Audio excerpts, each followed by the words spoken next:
नमस्कार विद्यार्थी मित्रांनो.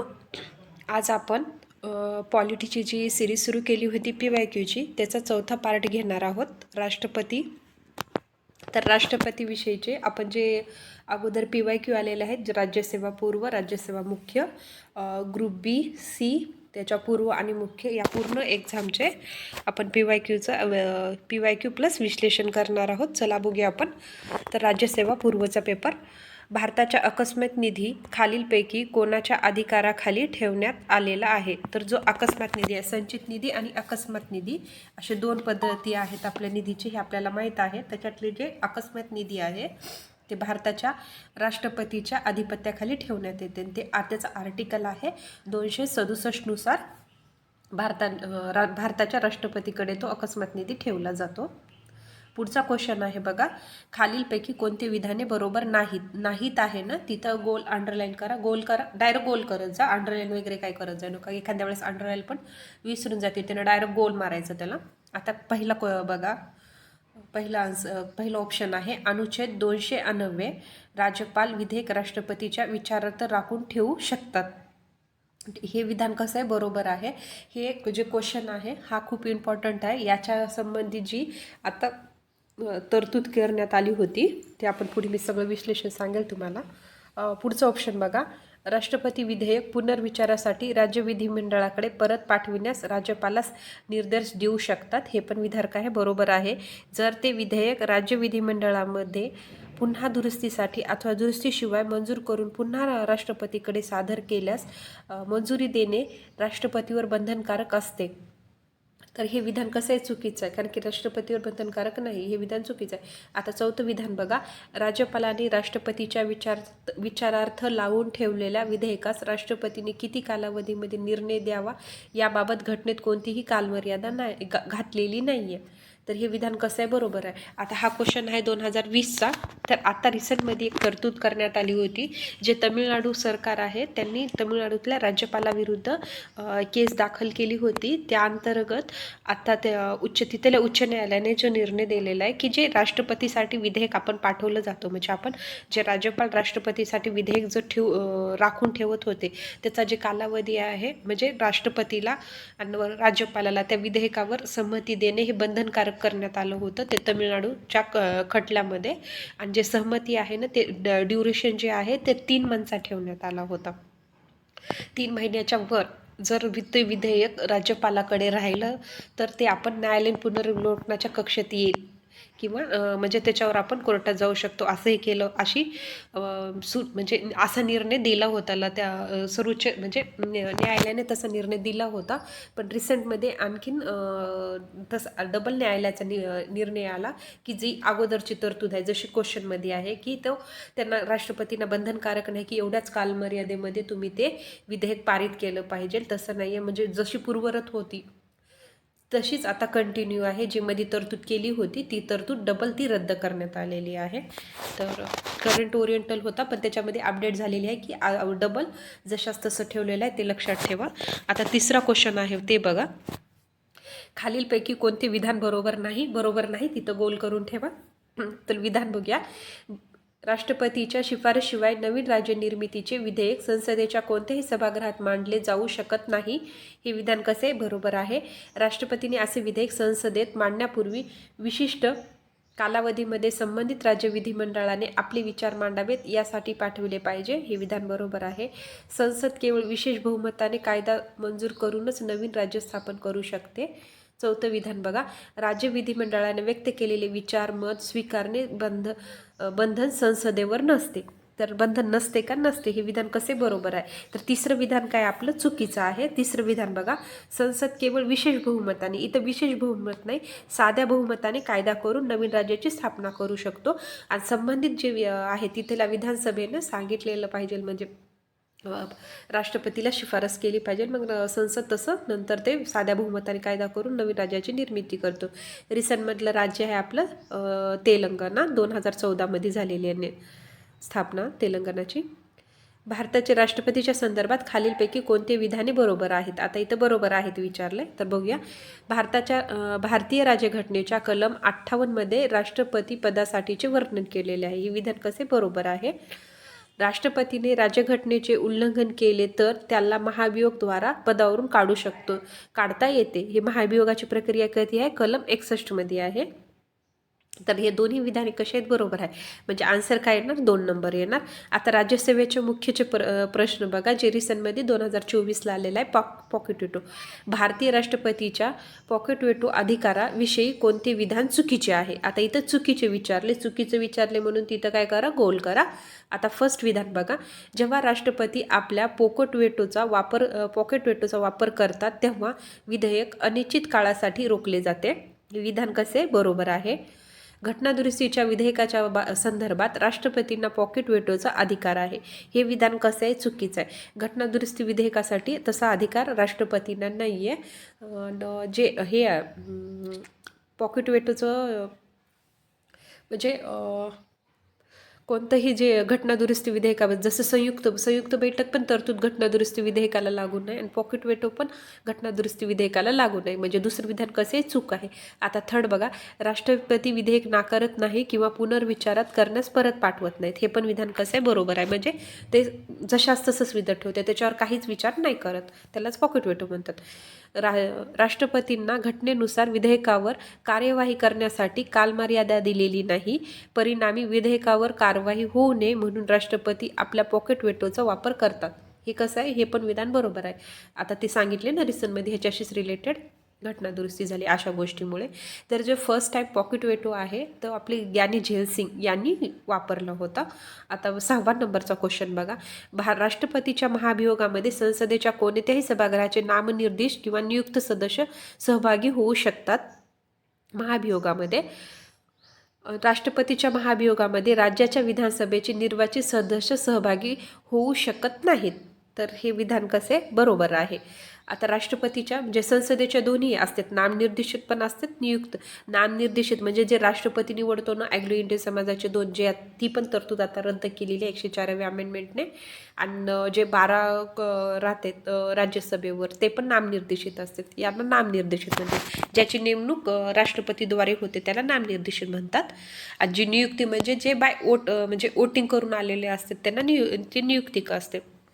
तर पहिलं विधान बरोबर आहे आणि दुसरं पण विधान आहे. राष्ट्रपतीच्या महाभियोगामध्ये विधानसभेचे निर्वाचित सदस्य असतात का? तर असत नाहीत. मग आन्सर कोणतं येते? 3 नंबर येतं. दोन्ही विधाने बरोबर. आता बघा, भारताच्या राष्ट्रपतीवर महाभियोगाबाबत खालीलपैकी कोणते विधान चुकीचे आहे? इथं चुकीचं विचारले. चुकीचं आहे ना, तर तिथं काय करा? गोल करा. राष्ट्रपतीने राज्यघटनेचा भंग केल्यास महाभियोग प्रक्रियेद्वारे त्यांना पदावरून दूर करता येऊ शकते. मात्र राज्यघटनेचा भंग म्हणजे काय याची व्याख्या राज्यघटनेत केलेली नाही. हे विधान कसे? बरोबर आहे. महाभियोगाच्या काळात राष्ट्रपतीस निलंबित ठेवण्याची तरतूद नाही. हे पण विधान कसे? बरोबर आहे. संसदेच्या सर्व सभासदांना राष्ट्रपतीच्या निवडीमध्ये आणि महाभियोगामध्ये सहभागी होण्याचा अधिकार आहे. वरीलपैकी एकही नाही. तर आन्सर येतं 3 नंबर. म्हणजे तिसरं विधान चुकीचं आहे. तर का चुकीचं आहे ते बघूया आपण. जे संसदेचे सर्व सभासद आहेत ना, ते राष्ट्रपतीच्या निवडीमध्ये आणि महाभियोगामध्ये सहभागी होण्याचा अधिकार.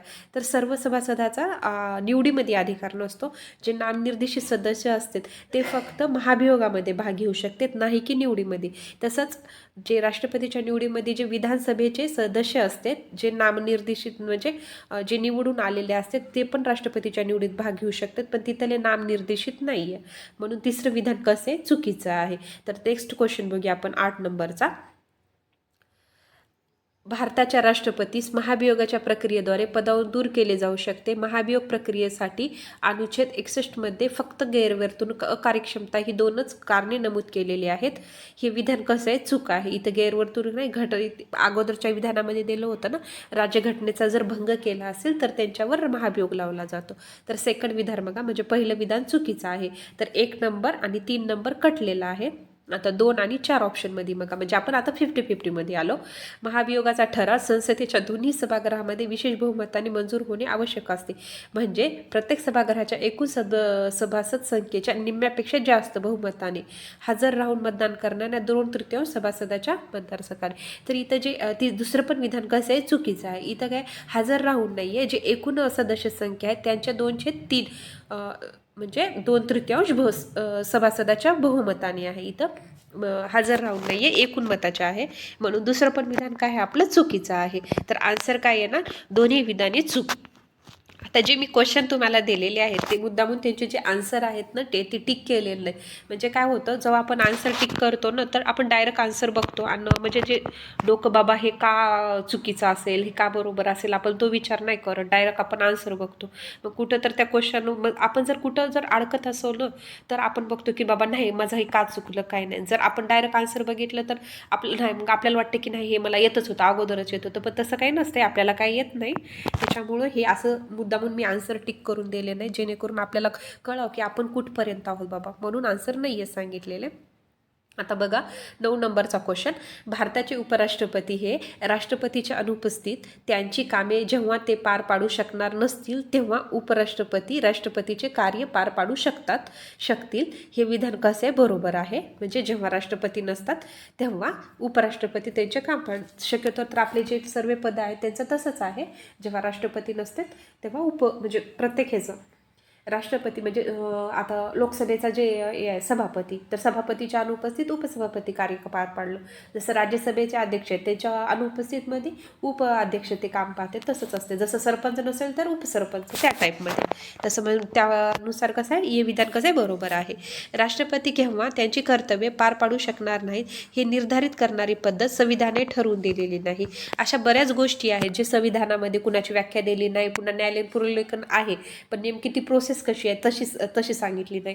पुन्हा जे हे आहे म्हणजे अस्पृश्यता आहे त्याची पण व्याख्या दिलेली नाही. असं फक्त कुठं कुठं काही शब्दाचे उल्लेख आलेले आहेत, पण घटनेमध्ये त्याचे असं आपल्याला डिटेल्स आहेत की बाबा नक्की हे काय असतं काय नाही याची प्रोसेस तशी दिली. तसं हे इथं पण दिलेलं नाही. जे निर्धारित कामं आहेत त्याची पद्धती हे पण संविधानात ठरवून दिलं आहे, त्यानुसार हे पण विधान कसं आहे बरोबर आहे. म्हणजे अ आणि ब बरोबर आहे. आता सी विधान बघा, राष्ट्रपती केव्हा आपली कर्तव्य पार पाडू शकत नाहीत हे ठरवण्याचा अधिकार देखील त्यांच्या स्वतःकडेच आहे. म्हणजे मी काय करू शकतो काय न शकतो हे पण राष्ट्रपतीच ठरवणार, म्हणजे त्यांना कोणी बोलणार नाही असं त्या टाईपमध्ये. मग त्या अनुषंगानं काय आहेत ABC तिन्ही विधाने कशी आहेत बरोबर आहेत. आता 10 नंबरचा क्वेश्चन बघा. आता बघ 10 नंबरच्या क्वेश्चनमध्ये काय विचारलेलं आहे, आपण जेव्हा क्वेश्चन बघतो ना तेव्हा पूर्ण क्वेश्चन डायरेक्ट आता इथून सुरुवात करायची नाही, खालीलपैकी कोणते विधान डायरेक्ट बघायचं हेलिकॉप्टर व्ह्यूनं की चूक विचारले का बरोबर विचारले, तिथं गोल करायचा आणि नंतर क्वेश्चन वाचायला सुरुवात करायचं. प्रत्येक लाईन टू लाईन डायरेक्ट वाचायला सुरुवात करायचं नाही, ओव्हरऑल क्वेश्चन बघायचा नंतरच वाचायचं. म्हणजे ओव्हरऑलमध्ये कळेल की खाली तुम्हाला सब ऑप्शन दिलेत का, सब ऑप्शनमध्ये तुम्हाला नेमकं काय विचारलं, मग चूक विचारलं का बरोबर आलं. तसं जर नेक्स्ट क्वेश्चन आला ना तर तुम्हाला सांगेल की ते कसं बघायचं. तर आता आपण 10वा क्वेश्चन बघूया. भारताच्या राष्ट्रपतीच्या विशिष्ट विवेकाधिकार क्षेत्राचा स्पष्टपणे उल्लेख नाही, जसा राज्यपालाचा विशिष्ट विवेकाधिकार चा क्षेत्राचा विकास आहे. हे म्हणजे क्षेत्राचा आहे. तर हे कसं विधान बरोबर आहे. राज्यपालाने केलेल्या कृतीच्या वैधतेबाबत त्यांनी आपल्या विवेकाधीन अधिकारात ते करायला हवे होते का नाही यावरून प्रश्न उपस्थित करता येतो.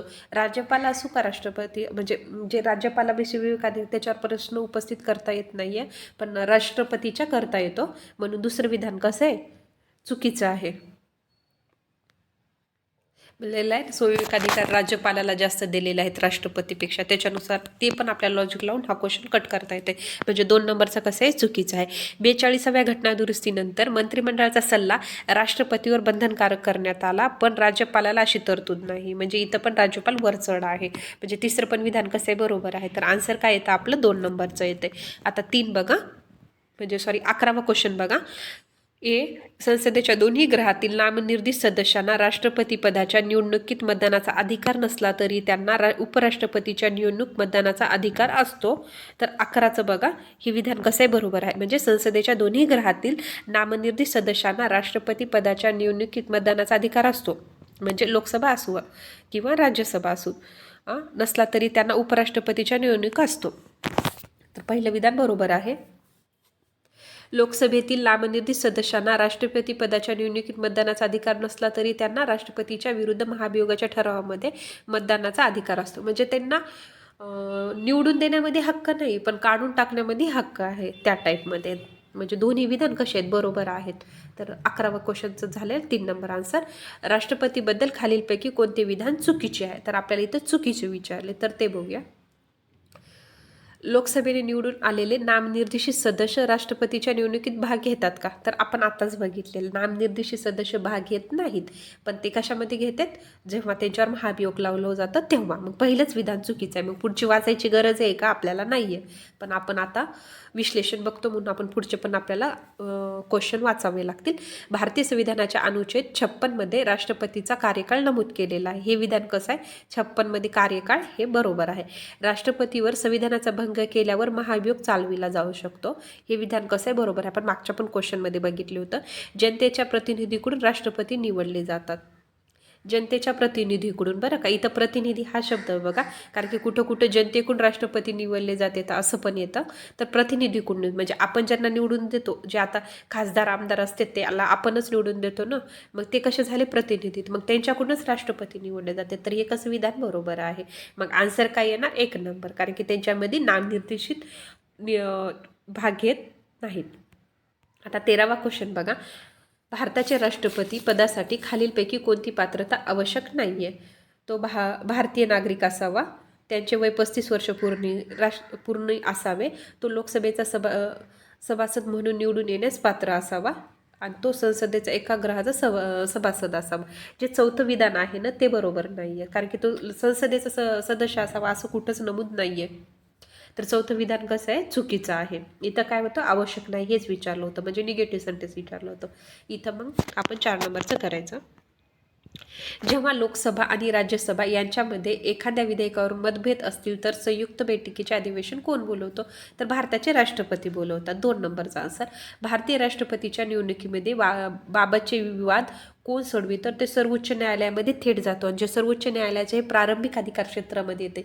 आता ते अधिकार क्षेत्र सर्वोच्च न्यायालय जेव्हा आपण बघू ना तेव्हा समजेल की प्रारंभिक कोणतं राहते. म्हणजे त्यांचे प्रारंभिक म्हणजे प्रारंभिक म्हणजे तिथं आपण डायरेक्ट थेट जाऊ शकतो. आपण काही खटल्यामध्ये जर आपण सर्वोच्च न्यायालयामध्ये अपील दाखल करू शकतो, पण त्याचे जे अगोदर आपण जिल्हा न्यायालयात जावं लागतं, नंतर उच्च न्यायालयात, नंतर ते खटला सर्वोच्च न्यायालयात दाखल होतो. आपण डायरेक्ट सर्वोच्च न्यायालयामध्ये आमचं धुऱ्याचं भांडणं आहे, आता आम्ही जातो सर्वोच्च न्यायालयामध्ये, तसं नाही जमत. आपल्याला जिल्हा न्यायालयापासूनच सुरुवात करावं लागतं. पण जेव्हा राष्ट्रपती असे जे मोठमोठे खटले राहतात, राज्याचे जे तंटे राहतात, हे आपण डायरेक्ट सर्वोच्च न्यायालयामध्ये जाऊ शकतो. आपण चिल्लर चालर गोष्टीमध्ये सर्वोच्च न्यायालयामध्ये जाऊ शकत नाही. मग त्याच्यानुसार काय येतं? एक आन्सर येतं. आता 16वे बघा. भारतीय पोस्ट ऑफिस विधेयकाच्या संदर्भात 1986 राष्ट्रपती झैल सिंग यांनी पॉकेट वेटोचा वापर केला होता. हे विधान कसं आहे? बरोबर आहे. जे थोड्या वेळापूर्वी मी सांगितलं होतं तुम्हाला. संविधान दुरुस्ती विधेयकाच्या बाबतीत राष्ट्रपतींना म्हणजे विटो अधिकार नसतो. हे विधान कसं आहे? बरोबर आहे. हे पण झालेलं होतं विधान, की जे घटना दुरुस्ती विधेयक आहे त्याच्याबद्दल राष्ट्रपती ते विधेयक कसं आहे आपल्याकडं ठेवू शकत नाही जास्त वेळ. त्यालाच काय म्हणतात? पॉकेट वेटोचा अधिकार. म्हणजे काहीच रिॲक्टच व्हायचं नाही कोणत्या गोष्टी, तिलाच म्हणतात पॉकेट वेटो. आता 17वा क्वेश्चन बघा. खालीलपैकी कोणते विधाने विचारत घ्या. आता ह्याला मी काय म्हणलं की हेलिकॉप्टर व्ह्यू बघायचं, म्हणजे ओव्हरऑल बघायचं क्वेश्चन. इथं 4 लाईन दिले. आपला आता पुढचं पेजेसवर आहे. आता हे बघायचं. इथं काय दिलं? कोणती विधाने बरोबर आहेत. मग आता आपण हे जेव्हा वाचू ना ह्या क्वेश्चन, ह्याच्यामध्ये फक्त आपले बरोबर कोणते आणि चूक कोणते हेच लक्षात ठेवायचं. तर आपण बरोबर जे बरोबर आहे तिथं अंडरलाईन करायची. संसदेच्या दोन्ही सभागृहातील निवडून आलेले सदस्य. आता हे काय? निर्वाचन मंडळामध्ये, म्हणजे निर्वाचन मंडळ म्हणजे राष्ट्रपतीची नेमणुकीचं मंडळ, म्हणजे ते नेमणूक करण्यासाठी कोणाचा समावेश होतो तेच एकंदरीत. तर 1 बरोबर आहे का? तर 1 बरोबर आहे. तर मग तिथं काय करायचं? ह्याच्यामध्ये बघायचं 1 कुठं आहे. मग चौथा ऑप्शन आहे ना, तिथं डायरेक्ट हे करायचं नाही, असं थोडं पुढी फुल्ली मारायची नाही 4 नंबरला. डायरेक्ट ती काय तिथं रेषच ओढून टाकायची. ते कधी काय होतं, आपण प्रेशरमध्ये ते फुल्ली मारलेलं किंवा कोणाला असा छोटूसा टिंब मारते, ते स्वतःचं त्याला पण दिसत नसते, पण तेवढा टिंब मारतात तेवढ्या प्रेशरमध्ये. नंतर त्यांनाच काय दिसणार असते? त्यांनाच माहीत. त्याच्यामुळे आपण ते छोटं फिटं काय रांगोळ काढायची नाही, डायरेक्ट तिथं रेष ओढून टाकायची. आपली काळी पेन राहते दबर, ते डायरेक्ट दिसायचं. नंतर तो क्वेश्चन पण दिसणार नाही असं. तर आपलं आता चौथा ऑप्शन कटलं. तर आता दुसरा क्वेश्चन, आता दुसरं बघूया. राज्य विधानसभेतील निवडून आलेले सदस्य. निवडून आलेले विचारलेलं आहे. तर निवडून आलेले असतात का राज्य विधानसभेचे? तर असतात. मग इथं बघायचं 2 नंबर आहे का? मग आता तिन्ही ह्याच्यामध्ये राहतं, मग ह्याच्यामधलं एक पण कटणार नाही. आता तिसरं ऑप्शन बघूया आपण.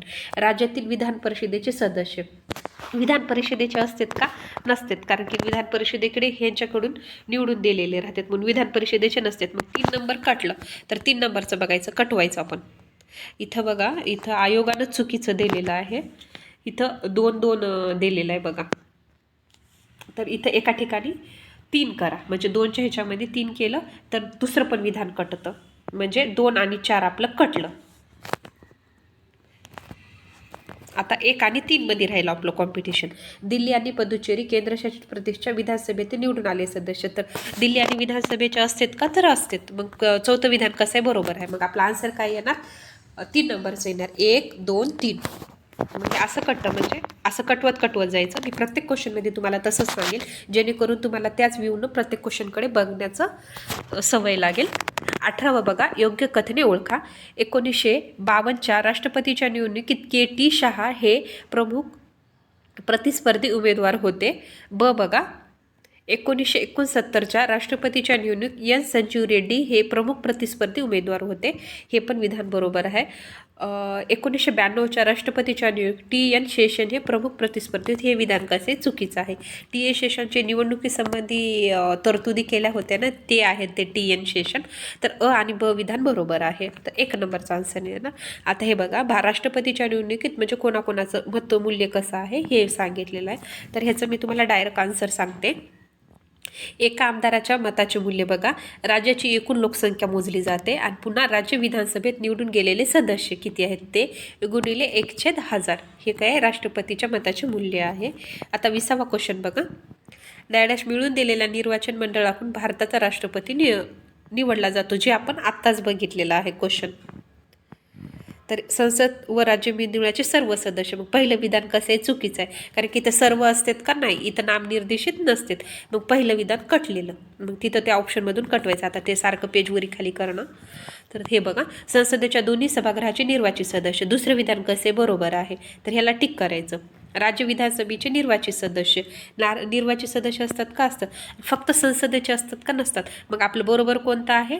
तर बी आणि सी. आणि आपल्याला काय कोणाचा समावेश होतो असंच विचारले ना, मग आन्सरमध्ये बी आणि सी बघायचं. इथं 2 नंबरला आहे, तर त्याला काय करायचं? टिक करायचं. चला नेक्स्ट क्वेश्चन बघा. राष्ट्रपती डॉक्टर बाबासाहेब आंबेडकर यांनी पेसू विनियोग विधेयक 1954मध्ये मान्यतेसाठी रोखून ठेवले होते. हे कसं आहे? नकार अधिकाराविषयी सांगितलेलं आहे. हे विधान कसे? बरोबर आहे, म्हणजे हे विधान बरोबर आहे. तर काय होईल? 3 नंबरचं कटलं. 1991मध्ये राष्ट्रपती आर व्यंकटरामन यांनी संसद सदस्याचे वेतन, भत्ते व पेन्शन विधेयक मान्यतेसाठी राखून ठेवले. हे विधान कसे? बरोबर आहे. 1986मध्ये झैलसिंग यांनी भारतीय पोस्ट ऑफिस विधेयकाला संदर्भात पॉकेट वेटरचा वापरही केला. आता हे इथं डिटेल्स पहिल्यांदा काय आलं?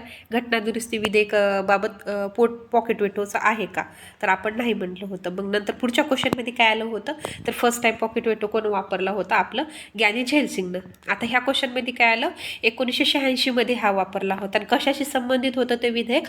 पोस्ट ऑफिस विधेयक. म्हणजे हे क्वेश्चन झालं, काय झालं? प्रत्येक जर आता सर्व PYQ केले तर ह्याच्यामधून काय होतं? ह्याच्याविषयी थोडी माहिती बसून हा पूर्ण जो पोर्शन आहे किंवा हा जो पूर्ण टॉपिक आहे आपला कव्हर झाला. म्हणजे आता ह्या पॉकेट वेटविषयी तुम्हाला काही जरी विचारलं तर येईल. मग ह्याचा आन्सर काय येणार? वरील सर्व विधाने बरोबर येणार.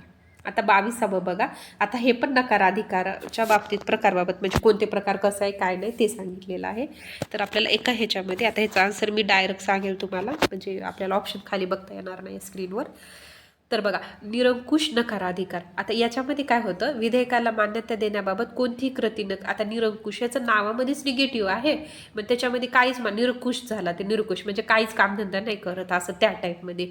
म्हणजे विधेयकाला मान्यता कोणतीही कृती करत नाही. निरंकुश म्हणजे काहीच न करणे. आता गुणात्मक नकाराधिकार बघा, जे कायदेमंडळ यावर विशेष बहुमताच्या आधारे मात करू शकते. म्हणजे विशेष बहुमत घेऊन त्याच्यावर मात करते. गुण सगळ्याचे गुण दाखवायचे असतात, म्हणजे विशेष गुण दाखवायचे असतात, असं लक्षात ठेवा. विशेष बहुमत. तर आता बघा, तात्पुरता नकाराधिकार आहे. कायदेमंडळ यावर साध्या बहुमताने आधारे मत हे करून, म्हणजे आता एखादं डिसिजन आपल्याला तात्पुरतंच घ्यायचं आहे, त्याच्यासाठी खूप विचार करणार आहेत का? पण आपल्याला माहिती आहे बाबा शॉर्ट टर्मसाठी आहे. कशाला विचार करायचे? घ्या साधे बहुमत आणि करा पारित, असं त्या टर्म.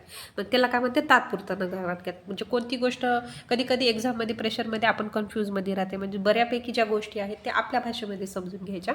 तर आता पॉकेट नकाराधिकार हे तर आपल्याला पाठच झाले. म्हणजे ह्या विधेयक काय करायचं? न मंजूर करायचं, न नकार द्यायचा, न होकार द्यायचा, असं त्या टाईपमध्ये. नकार बी नाही, होकार बी नाही. आणि परत बी पाठवायचा नाही. याला काय म्हणतात पॉकेट वेटो, म्हणजे उगा आपल्या पॉकेटमध्ये ठेवून द्यायचा. म्हणजे काही माणसं असतात ते पैसे खर्च होत पण नाहीत, तसं त्या टाईपमध्ये आपल्या पॉकेटमध्ये ठेवतात ते, म्हणजे काहीच याच्यावर कामच करायचं नाही त्या पैशावर त्या टाईप. आता 23वा क्वेश्चन बघा. अयोग्य हेतू. आता आता तुम्हाला म्हटलं ना, आता डायरेक्ट असं क्वेश्चन आला की डायरेक्ट जे मधलं आहे बाबा कुठं तर हायलाईट केली, आणि बघा ती हायलाईट लाईन ह्याच्यासाठीच करते की बाबा तुम्ही वरचं वाचण्याच्या अगोदर खाली बघा की हायलाईटमध्ये आम्ही काय सांगितले. नसतं आपण सर्व वाचतो, मग ते आपल्याला चूक विचारलं की अचूक विचारलं हेच नाही कळत. मग इथं काय विचारले बरोबर. मग आता मग जेव्हा वाचतो तेव्हा आपण फक्त बरोबर विधानाला स्टिक करायचं. चला वाचूया आपण. अयोग्य हेतू या आधारावर राष्ट्रपतीच्या वटहुकूम काढण्याच्या निर्णयाबाबत न्यायालयात प्रश्न उपस्थित करता येतो. हे विधान कसे, तर बरोबर आहे. म्हणजे आपण मनानं वटहुकूम काढता येतो का नाही येत, त्याला जर काढला तर आपण काय करतो, म्हणजे त्याच्या संबंधी आपण न्यायालयात जाऊ शकतो की न्यायालयात प्रश्न उपस्थित करू शकतो, बाबा तुम्ही हा वटहुकूम का काढला. अन्य विधी नियमाप्रमाणे वटहुकूम देखील गतकालापासून लागू होऊ शकतो. राज्य घटना दुरुस्तीसाठी वटहुकूम जारी करता येत नाहीये. तर तिन्ही विधान कसे आहेत, बरोबर आहेत. आता 24वा क्वेश्चन बघा. जर एखाद्या व्यक्तीची राष्ट्रपती म्हणून झालेली निवडणूक सर्वोच्च न्यायालयाने रद्दबातल केली तर त्या व्यक्तीचे तत्पूर्वी केलेले आदेश हे विधिग्राह्य राहतात. म्हणजे तो पदावर नाही, म्हणजे त्याने डिसिजन घेतलेले चुकीचे होते असं आहे का, नाही, त्यांनी डिसिजन घेतले ते पण रद्द होत नाही, ते विधिग्राह्य राहतात. म्हणजे ते कंटिन्यू पुढे होऊ शकतात, फक्त त्यांचं पद जाईल पण त्यांचे जे डिसिजन आहेत ते डिसिजन तसेच राहतात. म्हणजे 2 नोव्हेंबर आन्सर. आता 25वा क्वेश्चन बघा. आता इथं काय विचारलंय, डायरेक्ट क्वेश्चन बघायचा. राष्ट्रपती काहीतरी विषयी विचारलेत, त्याची बरोबर विधाने विचारलेत. मग आता बघताना आपण फक्त बरोबर त्याच अँगलनं बघायचं. केंद्रीय कार्यकारी मंडळाने सर्व सत्ता भारताचे राष्ट्रपतीचे ठिकाणी विहित केलेली आहे. ही विधान कसं आहे, आपली जी कार्यकारी सत्ता आहे ना ती आपल्या राष्ट्रपतीच्या हाती आणि राज्याची जी असेल ते राज्यपालाच्या हाती असते. हे विधान कसे बरोबर आहे, तर 1 नंबर बरोबर आहे. तर 2 नंबर काय झालं, विधान कटलं. तिथं काय करायची, डायरेक्ट आडवी रेष वाढायची. भारताच्या राष्ट्रपतीला पंतप्रधान व मंत्रिमंडळाच्या सल्ल्याची गरज नाही आहे. ही गरज आहे, ही नंतर अमेंडमेंट करून इंदिरा गांधीच्या काळामध्ये इंदिरा गांधीने जे डिसिजन घेतले होते, नंतर कोणत्या पंतप्रधान तसे म्हणजे जे आणीबाणी लावण्याचे ते राष्ट्रपतीच्या सहमतीशिवाय घेऊ नये म्हणून राष्ट्रपती आणि राष्ट्रपतीवर जे पंतप्रधानाचा आणि मंत्रिमंडळाचा जे सल्ला आहे ना, मग ते काय झालेलं आहे, नंतर ते आणीबाणीच्या नंतर हे काय आहे कंपल्सरी करण्यात आलेलं आहे. म्हणजे दुसरं विधान कसं आहे, तर चुकीचं आहे. तर दुसरं विधान कट आहे. आपलं 2 नंबरचं कटलं होतं, वरील सर्व पण कटलं आणि 1 नंबरचं पटलं, पण आपलं डायरेक्ट आन्सर आलं 3 नंबर. पुढचं विधान वाचायची गरज आहे का नाही, आपला काय झाला, टाइम सेव्ह झाला. नेक्स्ट क्वेश्चन घ्यायचा. आता तरी पण आपण तिसरं विधान वाचून घेऊया. भारताच्या राष्ट्रपतीला लोकसभागृहाचे विसर्जन करण्याचा अधिकार आहे, तर आहे. म्हणजे ह्याच्या पाठीमागे हे दिलं नाही की जर कोणी सही केलं म्हणजे काही गोष्टी घडल्या असत्या किंवा अविश्वास ठराव पास झाला असेल, पूर्ण जे बहुमत आहे लोकसभेचं जे पंतप्रधानाचं ते सगळं जर गेलं असेल तर राष्ट्रपती ते लोकसभेचं विसर्जन करतात, त्याचं कारण राहतं तसं. पण इतर मग राष्ट्रपती करू शकतात का लोकसभेचं विसर्जन, तर हा करू शकतात, त्याचे हे रिझन राहते. तर सी विधान कसे बरोबर आहे. मग आन्सर काय येणार, 3 नंबर येणार. आता 26वा क्वेश्चन बघूया. राष्ट्रपतीकडून पंतप्रधानाची निवड खालीलपैकी कोणत्या निष्कर्षावर केली जाते, म्हणजे पंतप्रधान कोणत्या निष्कर्षावर निवडला जातो ते बघायचं आपल्याला. आता ती व्यक्ती लोकसभेतील बहुमतकारी पक्षाचा नेता असावा, बरोबर आहे. जर त्यांनी बहुमत सिद्ध केलं तरच तो म्हणजे पंतप्रधान होऊ शकतो. हे विधान कसं आहे, बरोबर आहे. ती व्यक्ती राष्ट्रपतीच्या मर्जीतील असावा, असं काही आहे का, मग ते सर्व त्यांचे भिवणे हे भाऊ भिऊ हेच झाले असते, म्हणून त्याच्यामुळे ही अट कशी आहे, चुकीची आहे. मर्जीतील आहे का, नाही आहे, म्हणजे बी चुकीचं. ती व्यक्ती लोकसभेच्या बहुमताचा विश्वास प्राप्त करू शकणारी असावी, म्हणजे त्यांना जर तेव्हा पंतप्रधान झाले तर काही काळामध्येच ते लोकसभेचं बहुमत ते विश्वास प्राप्त करणारे असावे, म्हणजे सर्वांची सहमती असावी एकंदरीत निवडून आलेल्या खासदारांची. तर सी विधान बरोबर आहे, म्हणजे ए आणि सी बरोबर आहे. आता बघा ए आणि सी कितीमध्ये आहे, 3 मध्ये 4 मध्ये. तर 1 आणि 2 विधान कसं आहे, कटलं. आता डी बघा, संबंधित व्यक्ती च्या पक्षाला लोकसभा किंवा राज्यसभेत बहुमत असले पाहिजे. इथं किंवा दिलेलं आहे तर लोकसभेमधला आहे, म्हणजे डी विधान कसं आहे, चुकीचं आहे. आन्सर येते 3 नंबर. भारताच्या राष्ट्रपतीकडून राज्यसभेवर सदस्याची नियुक्ती किती केली जाते, तर ही 12 आहे. ते 20 असा म्हणतात, कला विज्ञान साहित्य त्या क्षेत्रातून 12 निवडून दिले जाते. पंतप्रधानांच्या निर्देशावरून जर एखाद्या केंद्रीय मंत्री, जे आपल्या सर्व हिरोनी लोक राहतात ना, राज्यसभेवर निवडून जातात, ते कलाक्षेत्रातून जाते, तर ह्याच तरतुदीनुसार जातात.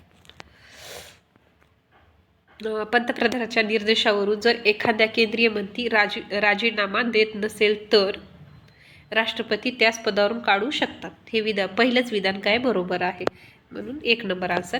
भारताच्या राष्ट्रपतीच्या निवडणुकीत मतदार कोण असतात? आता एक खूपदा आपण क्वेश्चन बघितला. लोकसभेचे निर्वाचित असतात का? तर असतात. राज्यसभेचे असतात. विधानसभेचे निर्वाचित. सर्व लोकसभा, राज्यसभा, विधानसभेचे निर्वाचित सदस्य आणि दिल्ली आणि पुदुचेरीचे निर्वाचित सदस्य.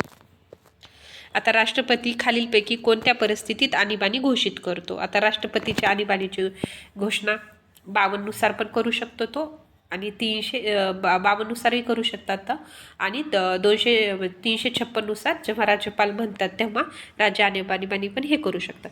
तर आता बघा, राष्ट्रपती कोणत्या परिस्थितीत आणीबाणी घोषित करतात, तर त्याचा ते आहे बाह्य किंवा परकीय आक्रमण. हे बरोबर आहे.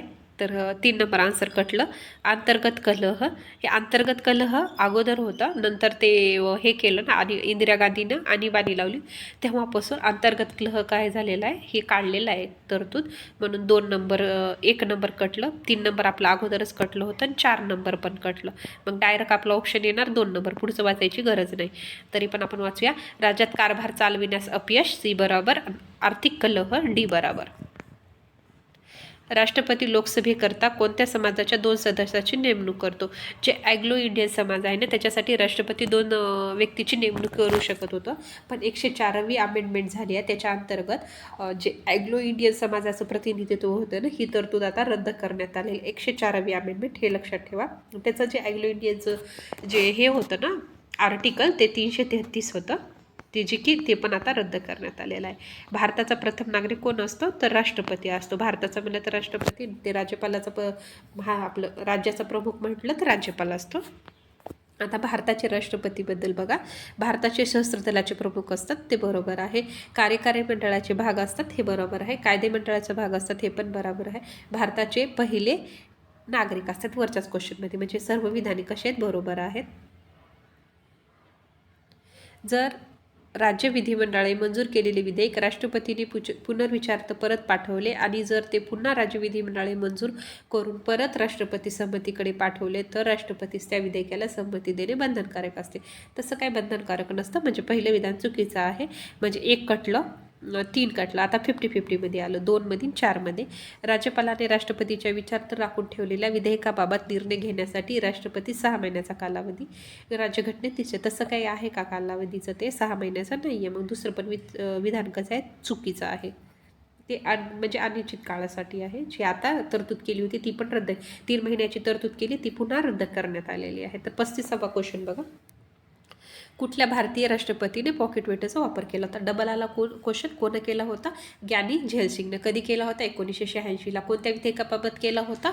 ते पोस्टाचं विधेयक होतं त्याच्याबद्दल. आता तिन्ही क्वेश्चन, जेव्हा असा क्वेश्चन आला त्याच्या आजूबाजूला अगोदर आपल्याला जे आठवतंय ना, ते तिथंच आठवून घ्यायचं. म्हणजे एखाद्या वेळेस एखादी गोष्ट आठवणं गेली तर डबल आपण ती बघू शकतो, म्हणून आता हे तुम्हाला असं डबल मी तोंडी सांगणार. आता 36वा क्वेश्चन बघा. भारताच्या राष्ट्रपतीची निवडणूक पद्धत राज्यघटनेत दुरुस्तीद्वारे बदलता येऊ शकते. त्यासाठी घटना दुरुस्ती डॅडसद्वारे मंजूर होणे आवश्यक आहे. आता जी घटना दुरुस्ती आहे, म्हणजे राष्ट्रपतीची जी निवडणूक आहे ती जर चेंज करायची असेल तर काय करावं लागेल? तर लोकसभेचे 2/3 हे पहिलं विधान चुकीचं आहे. दुसरं आहे लोकसभेचे तसेच राज्यसभेचे 2/3 बहुमत, हे पण चुकीचे आहे. आता बघा, लोकसभा आणि राज्यसभा. आता आपलं हे एक राहते, जे सर्वात मोठं आहे ते मारायचं. ते बघूया आता कसं.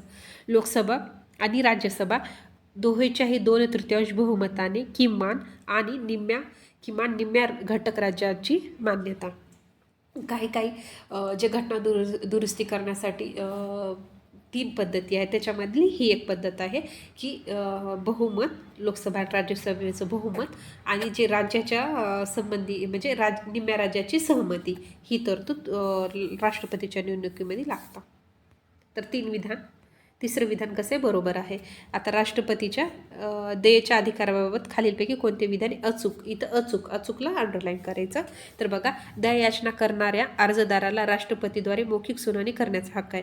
तर मौखिक सुनावणी आहे का नाही आहे, त्याने लिखित स्वरूपात तसं द्यावं लागेल. म्हणजे पहिलं विधान कसं आहे, चूक आहे. तर 1 आणि 2 कटलं. आता 50-50 आलं. बी कन्फर्म बरोबरच आहे. तर आता डी आणि सी वाचायचं. बी इथं पण आहे, इथं पण आहे. मग ते बरोबर आहे. वाचायची गरज आहे का, आवश्यकता आहे का, नाही ना. मग का टाईम घालायचा. बी तर आपलं कन्फर्म बरोबर आहे. तर डायरेक्ट आपण सी आणि डी वाचायचं.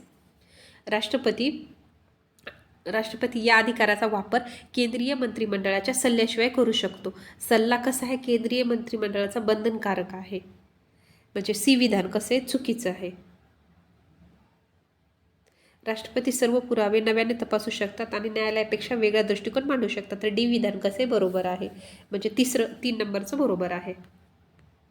आता 38 नंबरचं बघा, राष्ट्रपतीच्या संदर्भात.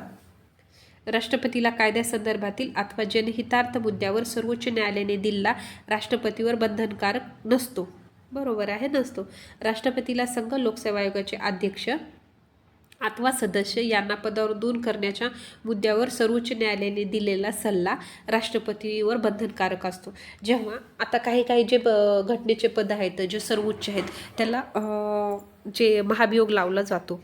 म्हणजे आता एखादा आपल्याला जर समजा UPSCचं जे अध्यक्ष आहेत त्यांना जर म्हणजे आता कुणाचे वैयक्तिक मतभेद असते त्याच्यासाठी ते कोणी पण येऊन त्यांना पदावून खाली करू शकलं असतं ना. म्हणजे त्यांचं जर डिसिजन आवडणं गेलं. आता काही पॉलिटिकल पार्टी राहतात त्याला ते काहीचे निर्णय आवडतात, जसं तुकाराम मुंडेचे सारख्या बदल्या ते केल्या जातात त्या टाईपमध्ये. मग आता ते पदावून काढू शकत नाहीत, मग काय करतात ते बदल्या करतात. जर गोष्ट इझी असली तर कोणत्याही जे IAS अधिकारी असतात IPS त्यांना सहज काढू शकले असते. मग ते सहज काढता येऊ नये म्हणून एक तरतूद केलेली होती. जेव्हा आपण ते अधिकारी असतात किंवा जे अध्यक्ष ते असतात, आता जे UPSCचे अध्यक्ष आहेत तर त्यांना जेव्हा पदावून काढायचं असेल ना तर त्यांच्यासाठी न्यायालयीन चौकशी एक समिती बसवली जाते. जर समितीने तो रिपोर्ट दिला राष्ट्रपतीकडे, न्यायालयाने ते म्हणजे समितीने रिपोर्ट सर्वोच्च न्यायालयाने त्यांना सर्वोच्च न्यायालय जेव्हा राष्ट्रपतीला सांगतात की नाही बाबा ह्यांना काढायचं का ठेवायचं, आणि हे जेव्हा सर्वोच्च न्यायालय राष्ट्रपतीला सांगतात तर ते सल्ला जो असतो तो राष्ट्रपतीवर बंधनकारक असतो. कारण की ती सर्व न्यायालयीन चौकशी करून ती गोष्ट घडलेली असते म्हणून तो कशी असतं, बंधनकारक असते. काही गोष्टी राष्ट्रपतीवर बंधनकारक नसतात आणि काही असतात. मग ही कशी गोष्ट आहे जे संघ लोकसेवा आयोगाशी ती बंधनकारक असते. मग दोन्ही विधान कसे आहेत, बरोबर आहेत. 3 नंबर आन्सर येतो. आता योग्य क्रम बघा, म्हणजे कधी कोणते राष्ट्रपती होते. आता जे पहिल्यांदा होते DFA अहमद होते, त्याच्यानंतर नीलम संजू रेड्डी झालेले आहेत, नंतर ज्ञानी झैल आणि R वेंकटरमण लास्टला झालेले आहेत. आता 40 नंबरचं बघूया आपण आन्सर. राष्ट्रपतीच्या दयेच्या अधिकारासंबंधी प्रतिपादित केलेल्या पुढीलपैकी अयोग्य विधान विचारलेलं आहे. तर तिथं काय करायचं, डायरेक्ट अंडरलाईन करायचं. आता बघा विधान बघा, कोर्ट मार्शलद्वारे देण्यात आलेल्या शिक्षेस हा अधिकार लागू पडत नाही. दयेचा अधिकार राष्ट्रपतीच्या खास करून ते सर्वांना लागू पडतो. म्हणजे पहिलंच विधान काय आहे, अयोग्य आहे. मग डायरेक्ट 1 नंबर आन्सर येतं. आणि आपल्याला विचारलेलं पण आहे अयोग्य विचारले, मग 1 नंबर आन्सर. तरी पुढचे विधान वाचूया. राष्ट्रपती या अधिकाराचा वापर मंत्रिमंडळ परिषदेच्या सल्ल्यानेच करतात. हे पण विधान काही बरोबर आहे. राष्ट्रपतीच्या या अधिकाराच्या वापराने न्यायालयीन पुनर्विलोकन करता येत नाही. हे विधान बरोबर आहे. घटनेच्या अनुच्छेद 72 नुसार या अधिकाराचा वापर करताना विशिष्ट मार्गदर्शक तत्वे मानण्याची गरज नाही. हे विधान काय बरोबर आहे. आन्सर 1 नंबर येणार. आता 41 बघा, आता पावत नियमित राष्ट्रपती म्हणून झाकीर हुसेन यांचा कार्यकाळ सर्वात कमी राहिलेला आहे. हे विधान बरोबर आहे ना. आपल्याला अयोग्य विचारले, अयोग्यला टिक करायचं. डॉक्टर झाकीर हुसेन व श्री फखरुद्दीन अली अहमद हे दोघे केवळ त्यांचा राष्ट्रपती म्हणून कार्यकाळ पूर्ण करू शकले नाहीत. बरोबर आहे. दोन्ही विधाने कसे आहेत, बरोबर आहे. आता 42 नंबरचं बघा, भारताच्या राष्ट्रपतीची निवड अप्रत्यक्ष निवडणूक पद्धतीद्वारे होते. हे विधान कसे बरोबर आहे. संसदीय शासन प्रकारात राज्यप्रमुख हा फक्त नाममात्र प्रमुख. आपले राष्ट्रपती झालं, पुन्हा राज्यपाल हे कसे आहेत, नाममात्र प्रमुख आहे. हे पण विधान बरोबर आहे. तर आन्सर काय आहे ना, A B बरोबर आहेत, पण B हे Aचे स्पष्टीकरण नाही आहे. आता भारताचे राष्ट्रपती म्हणून कोणाचा कालावधी सर्वात कमी होता? तर आपण मागच्या क्वेश्चनमध्येच बघितले तर झाकीर हुसेन यांचा कालावधी काय होता? सर्वात कमी होता. आपण जे पुढचे क्वेश्चन आहेत ते नेक्स्ट पार्टमध्ये बघूया. बाय. काही सजेशन असेल तर सांगा.